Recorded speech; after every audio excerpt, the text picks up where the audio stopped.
भाई तू के नौजवानों से कहना चाहता हूं, ये हरीश चौधरी के पीछे हनुमान बेनीवाल क्यों पड़ा हुआ है? नागौर के अंदर जहां खुद रहते हैं, खुद का गांव है, वहां राष्ट्रीय लोकतांत्रिक पार्टी का प्रचार करने नहीं गई क्योंकि वहां उम्मीदवार ही नहीं उतारा। अशोक गहलोत जी के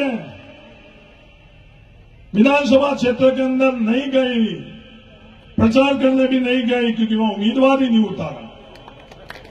वसुंधरा राजे सिंधिया जी के विधानसभा में नहीं गई क्योंकि वहां उम्मीदवार ही नहीं उतारा। ये हरीश चौधरी इस बढ़ते हुए भाई तुम्हें 36 कौम को साथ में लेकर आगे बढ़वा है, एक कौम भी पीछे नहीं गई। उन लोगों की राजनीति और भाई तू की परंपरा बिल्कुल अलग है।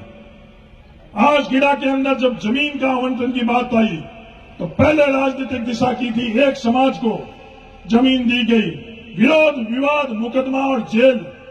और ये टीकूराम जी लेगा कितनी बसें लेकर और जयपुर गई वो अच्छी तरह से पता। इन 5 सालों के अंदर 36 कौम जिसने जमीन के लिए आवंटन किया, हर कौम की हिस्सेदारी और भागीदारी। हनुमान बेनीवाल जी, ये सवाल मैं इसलिए कर रहा हूं क्योंकि जब बालोतरा के अंदर रेलवे ट्रैक के ऊपर आप बैठे थे, मुकदमा आप पर लग रहा था तो अशोक गहलोत जी के पैर पकड़कर आपने अपने पर मुकदमा नहीं लगने दिया। तो मैं नहीं कह रहा हूं, दुनिया अच्छी तरह से जानती कि कुछ महीने पहले आप बालोतरा के ट्रैक पर, रेलवे ट्रैक के ऊपर बैठे थे।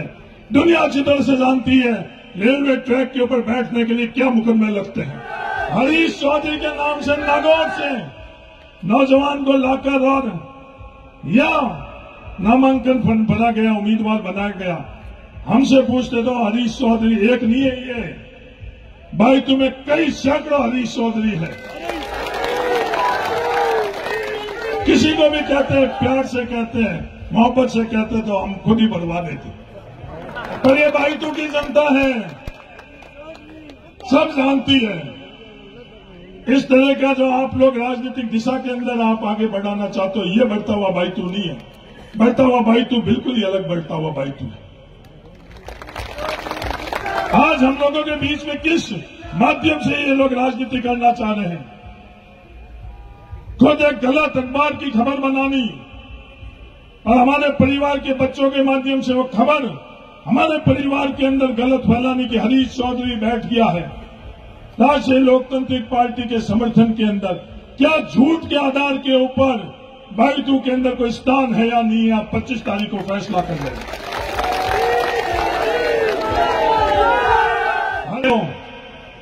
शामराव के उन जाटों के नौजवान आज भी उन मुकदमे के अंदर पिस रहे हैं। कभी आपने उनकी पैरवी करी, कभी उनकी तकलीफ पूछी?